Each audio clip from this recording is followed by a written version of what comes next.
عليكم. طبعا اليوم راح أشرح لكم كيف أسوي على شخصيتي إيديت. طبعا أول شي بنستعمل فرشاة، بتصير عدة فرشات، يعني فرشاة واحدة. إنزين، طبعا باخذ لون فاتح أفتح من شعر شخصيتي.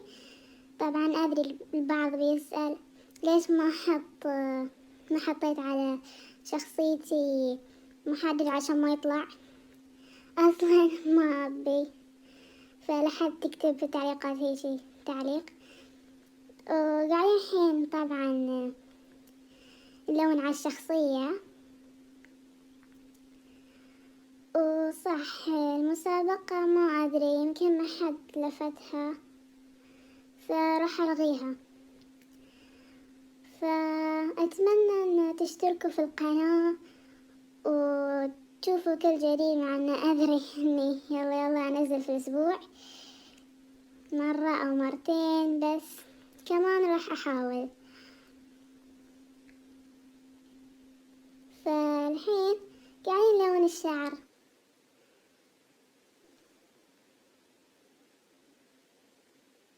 انتظروا حتى يخلص التلوين وبقول لكم بعدين وش.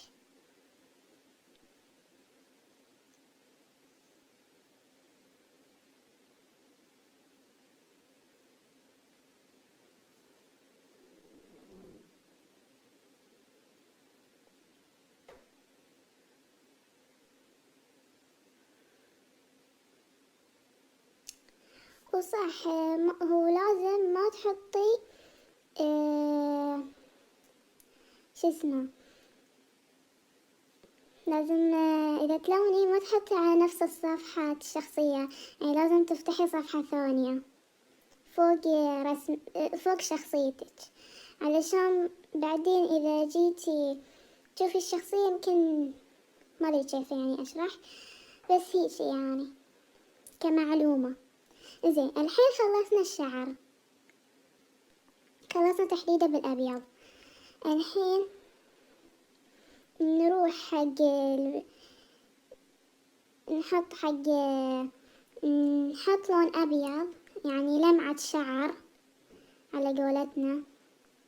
لا لا لا لا، دقيقة اي كده. نحط له لمعة شعر. طبعا نسيت اني راح استعمل فرشاة كبيرة. اي بتقولون خبصت اللون. انزين، نمثل البواقي اللي صار على العين بالغلط، والملابس طبعا بالغلط، صار بالغلط. انزين،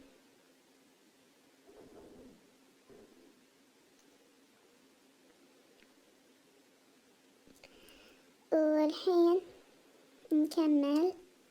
الحين بنسوي بلشر عليها، اللي هو ما ادري كيف اشرح، بس بتشوفون يعني في المقطع كيف يعني. شفتون الحين صاير نوع الشعر الشبه حقيقي، ما ادري كيف اشرح.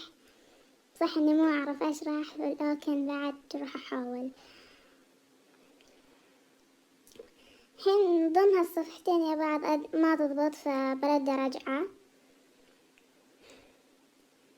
مهما حاولت. زين، نحط صفحة رابعة. الحين وش بنسوي؟ راح نحدد ايش يسموه، القميص، مو قميص، فانيلة، ما ادري ايش يسموه عندكم، احنا عندنا نسميه في البحرين فانيلة. انزين، اوبس بالغلط. نحط الحين نحدد نسوي نوع الظل للفانيلة، فطبعا نحط مني ظل، ني كمان. نسيت احدد مني. زين، خلينا نكمل منك شوية بعد مني، هنا كمان أدري بتقولون لي أتحكى كذا لهجة، أعرف هالسالفة. نحط شوية بلشر،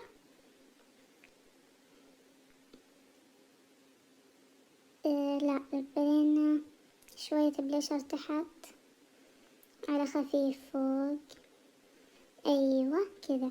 الحين نحدد تحت،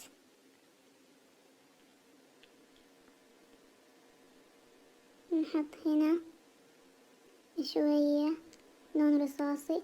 ليش استعمل اللون الرصاصي؟ لأنه هو يغمق اللون الأبيض تقريبا، يعني على قولتنا رصاصي فاتح، اللون الغامق حق اللون الأبيض. انزين، الحين خلصنا الفانيلا.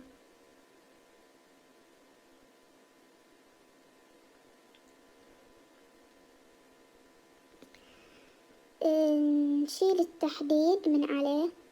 الحين راح نحدد الجاكيت. دقيقة، ايش السالفة؟ ليش ما يتحدد؟ ها؟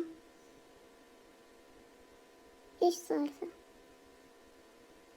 ها اوكي، صار على الجاكيت بالغلط. نمسحه. نروح نحدد الحين الجاكيت. هذا الجاكيت عقب طبعا رصاصي، يعني رصاصي لون الأغمق له ويش، رصاصي غامق. ناخذ اللون نغمق عليه شوية ونخلي الأطراف، أو على قولتنا المهم يعني الأطراف اللي تخلي مال.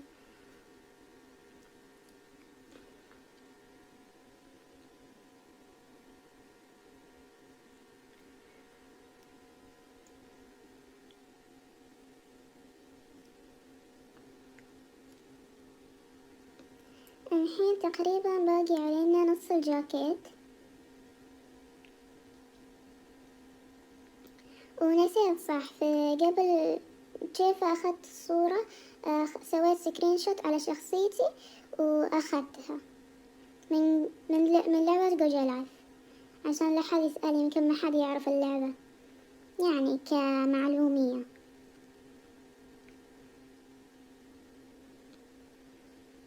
انزين، الحين خلصنا. الحين شوية بعدني.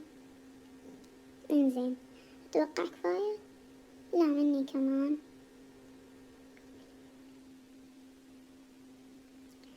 اوكي، الحين خلصنا الجاكيت.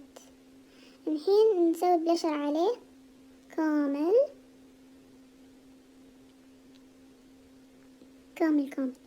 انزين، خلصنا الحين تحديد الجاكيت كامل كامل. نفتح صفحة سادسة،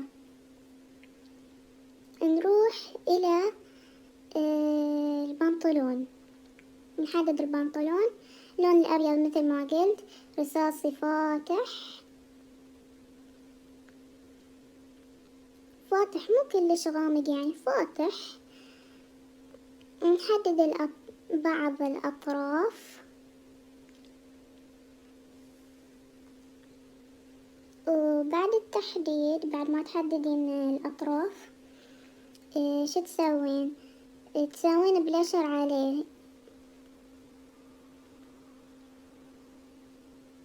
مو بلشر يعني تشوفون النقطة اللي صايرة تحت، مو في ايد صايرة تأشر بصبعها، في تحتها نوع دمعة ما ادري كيف، هذه على قولتنا تفتح اللون وتسوي نوع البلشر، ما اعرف كيفه يعني.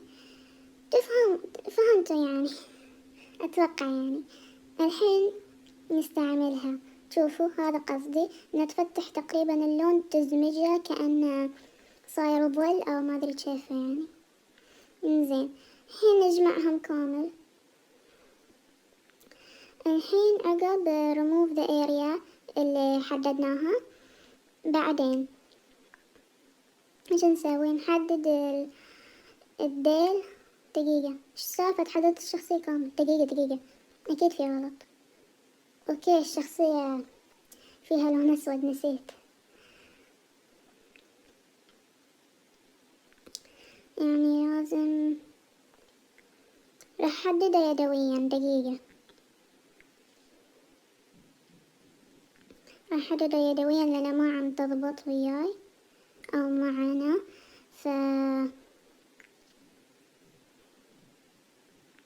اعرف بطيئة.